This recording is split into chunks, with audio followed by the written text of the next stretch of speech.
ত্রয়োদশ জাতীয় সংসদ নির্বাচন আয়োজনে ডিসেম্বরের মধ্যে সার্বিক প্রস্তুতি শেষ করার নির্দেশ দিয়েছেন প্রধান উপদেষ্টা ডক্টর মোহাম্মদ ইউনূস। বুধবার যমুনায় সংশ্লিষ্টদের সাথে বৈঠকে তিনি আরও জানান, ডিসেম্বরের মধ্যে প্রস্তুতি সম্পন্ন হলে ফেব্রুয়ারিতেই অনুষ্ঠিত হবে নির্বাচন। পরে ব্রিফিংয়ে সব তথ্য জানান প্রধান উপদেষ্টার প্রেস সচিব শফিকুল আলম। আগামী জাতীয় নির্বাচনকে সামনে রেখে প্রস্তুতির চূড়ান্ত পর্যায়ে যাচ্ছে সরকার। বুধবার বিকেলে প্রধান উপদেষ্টার বাসভবন যমুনায় সংশ্লিষ্টদের সাথে প্রায় 2 ঘণ্টা বৈঠক করেন প্রধান উপদেষ্টা ডক্টর মোহাম্মদ ইউনূস। এতে স্বরাষ্ট্র উপদেষ্টা, মন্ত্রিপরিষদের সচিব এবং বিভিন্ন বাহিনীর প্রধানগণ অংশ নেন। সভা শেষে ফরেন সার্ভিস একাডেমিতে সংবাদ সম্মেলনে বৈঠকের বিস্তারিত তুলে ধরেন প্রেস সচিব শফিকুল আলম।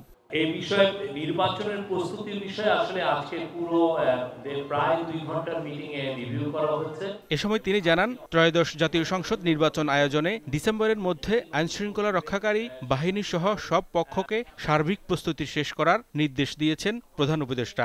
আইনশৃঙ্খলা বিষয়ক যত প্রস্তুতি নির্বাচনকে ঘিরে সব প্রস্তুতি উনি নিতে বলেছেন বাই ডিসেম্বর। আইনশৃঙ্খলা বাহিনীতে 17,000 নতুন member of security forces like police, BGB, coastguard নেওয়া হচ্ছে এই নির্বাচনকে সামনে রেখে।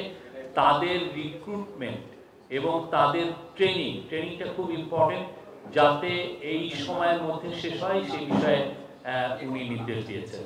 তিনি জানান, নির্বাচনের প্রায় 16,000 ভোটকেন্দ্র ঝুঁকিপূর্ণ হিসেবে চিহ্নিত করা হয়েছে। প্রতিটি কেন্দ্রে থাকবে সিসিটিভি ক্যামেরা, পুলিশের বডি ক্যামেরা এবং জুডিশিয়াল ম্যাজিস্ট্রেটদের নজরদারি।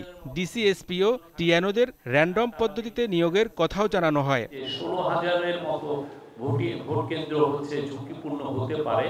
তো এই ঝুঁকিপূর্ণ কেন্দ্রে কিভাবে শান্তিপূর্ণভাবে ইলেকশন ভোটটা কন্ডাক্ট করা যায় সেই জন্য উনি নির্দেশ দিয়েছেন। এবং পুলিশের বডি ক্যাম রাখার জন্য এবং প্রত্যেকটা কেন্দ্র যাতে সিসিটিভির আওতায় আসে সেটা একটা নির্দেশনা দেওয়া হয়েছে।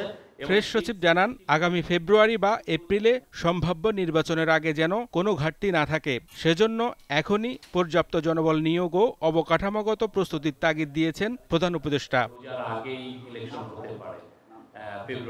হেদায়েতুল্লাহ সীমান্ত, দীপ্ত সংবাদ, ঢাকা।